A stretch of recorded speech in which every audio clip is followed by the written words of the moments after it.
Africa data center rush has started with millions of dollars lined up for investment. One of the main players here is Roha Group's First Brick Holdings, which has announced the construction of 5 large sites until 2021. I'm now joined by First Brick Holdings Executive Director Robert Mullins. Robert, thanks a lot for talking to me. Let's start with what's happening in the market. Why have you announced 5 data centers? Where's the demand? Well, look, we started looking at this space from an investment perspective about 2 years ago, and what we saw, was a gap in the market. And as Roha, that's really what we focus on, is looking at areas where there's untapped demand, for whatever reason, historically has not been addressed, and we saw this to be the case for the data center space. And so, looking at the landscape across the continent, we felt like it's an area that has just been underserved from an investment perspective. A lot of digital infrastructure has been put in place. A lot of the panels today talked about the fibers that's been put in place, and subsea cables and terrestrial fiber, some of the mobile networks across the continent, the usage of mobile phones. But data centers have largely been overlooked on the continent.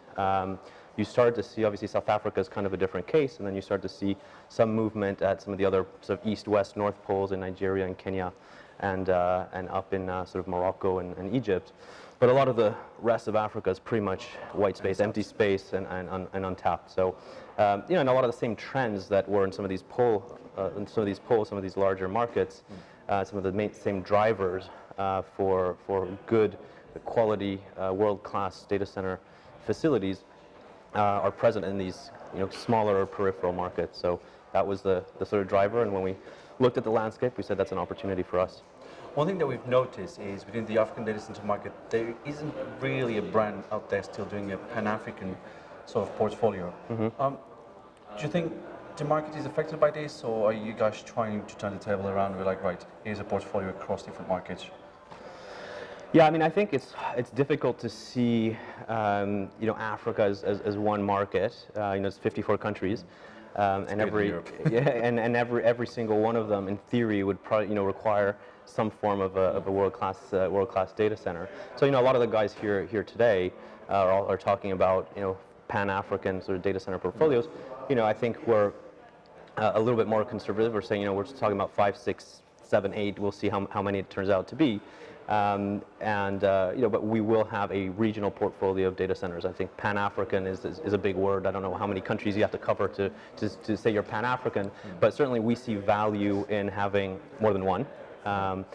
Because there's the opportunity there, but also I think because you create institutionalized knowledge, you create economies of scale. I think as the market develops, what you're going to see is multiple customers present across a number of data centers, so you'll be able to offer some cross-border redundancy as well. There's some regulatory challenges there, but I think our view is that those things will also clear themselves up over the course of the next 5 to 10 years, as sort of data protection acts sort of come into place, and people respect each other's data protection acts, and so we'll see. I think that's a trend that we'll see developing. And I think there's a lot of faith around the African Union as well, which is meant to take off seriously in the next 2 to 3 years. And I guess a lot of the data laws will be touched by the union. Yeah, certainly. That's the sort of the talk. We'll see when it comes when it comes to action what exactly happens. For the time being, there is still quite a strong sense of sovereignty with regards to data. That's not just financial data, but also a lot of other, so privacy, private data, even mobile phone data that's being generated in country, some of the media that's being generated in country, to stay within country. Look, I think for us, regulation is a thing that we do certainly look at. And we, how this is driven, sort of going forward, and how it plays out, it's not really clear. But I think either way, whether it's there's a strengthening of sovereignty, or whether there's a kind of sort of regionalization of some of these data protection laws, I think either way, I think it plays well with our strategy. And then, of course, you guys are investing in these new hubs, and you've already had some investments around the continent. But how would you sort of characterize the type of investor in Africa today? What are their backgrounds? And one thing that we've learned as well at the event at Datacloud Africa this year is that there's actually quite a lot of African-based investors now. And the Americans are coming in, the Asians are coming in. How's the market changing? It's it's a little bit hard to say. I think you do hear of sort of pools of capital available for this space, but if you look at it on a relative basis, not that much has actually been deployed, right? And I think, or has been deployed in other areas and not so much on on this space. I think what we tend to start seeing is, or what I think one of the difficulties is actually matching that capital with real opportunities kind of on the ground. And yes, at a high level, a lot of the panel discussions today were about the demand drivers and this and that. The demand is there. I think there's still a significant gap between saying, okay, there's capital available for this, there's demand, but there's a big gap in between in terms of some of the other constraints, and then just doing them. Right. I mean, it's not an easy feat to build data centers and to build them in this region. Would you say there's still a bit of a lack of education around the sector, skills, all those sort of things, and even collaboration as well? Yeah, I mean, looking at it from an investment perspective, I think, and that's why you see the capital kind of focusing a little bit on the polls, because there's 4 or 5 polls where people all of a sudden see traction and start to feel comfortable, and there's a certain safety around that, and possibly see scale as well there. So the kind of execution cost of focusing on these polls is perhaps lower, and so it lowers the risk profile perhaps of the investment. And I think as investors, that's what you try to balance risk and reward. We think there is risk in some of these other markets. But from a demand side, we don't see significant additional risk. On the contrary, I think these are more untapped, locations where, if anything, we think that demand is definitely there. And then yes, it's not easy to necessarily work in these environments and to make things happen. But that, as a firm, is what we've chosen to focus on and make our own. Okay. And when it comes to M&A, the data center space is crazy about mergers and acquisitions. Are you expecting us to see a rush of M&A within the African space, or is it even too early to start talking about that? I think it's too early to start talking about it. And there is, if you talk to some of the big players, big global players, Africa is increasingly on the radar. I think all of the ones that I've sort of entertained conversations with definitely see it on their sort of strategic roadmap, down the road. But I think they would like to see things develop a little bit further before, taking a good hard look at it, excluding, of course, South Africa, because there's been some obviously activity down there. But I think that's one part of it, and I think the other part of it is I would not be surprised if there is consolidation amongst some of the players in the market. Right, today, some of the guys, kind of like us, putting up data centers here and there, some on the pole, some of the slightly smaller markets like here in Ghana, and I would not be surprised if in the next sort of 3, 4, 5 years, some of those players will say, okay, you've been focusing on West, we've been focusing on East, and also then you can start talking about kind of a Pan-African portfolio. Pan-African portfolio. Okay. So, yeah, we'll see how things shake out. And then in terms of, so you've announced these 5 data centers. We've spoken a little about what you've done already. What else are you planning as First Brick and even Roha? What you guys are going to invest beyond this?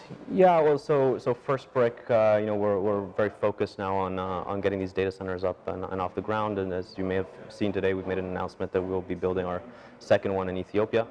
We have 5 or 6 additional markets that we're currently studying, such as. Such as we've looked at Rwanda for a while. We're looking at Tanzania, Congo, Mozambique. So a lot of these kind of some of these sort of peripheral, we don't call it peripheral, but not on the poles, I would say, that have similar needs that we've seen in Uganda, that we've seen in Ethiopia.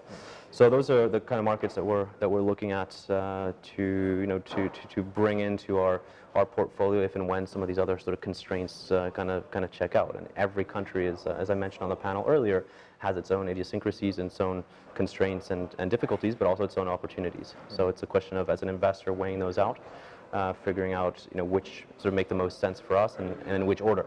To give you an example, Ethiopia was not top of the pecking order earlier, if we talked about a year ago. Well, a lot of the rapid developments that have been happening in terms of liberalization in the space of a year, in the space even of 3, 4, 5, 6 months, the government has really accelerated its plans towards telecom liberalization. A data center without connectivity is nothing, right?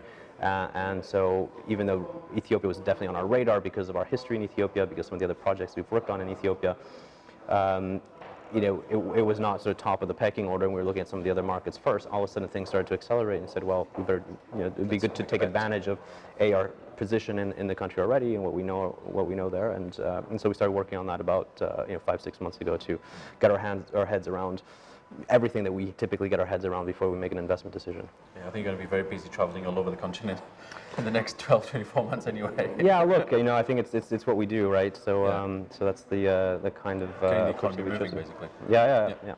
And we are Datacloud Africa 2019. Yeah. What would you expect to change in the market as a whole, not just First Brick? What do you expect to change in the market in the next 12 months? One thing that would really transform the market, if that's possible in 12 months?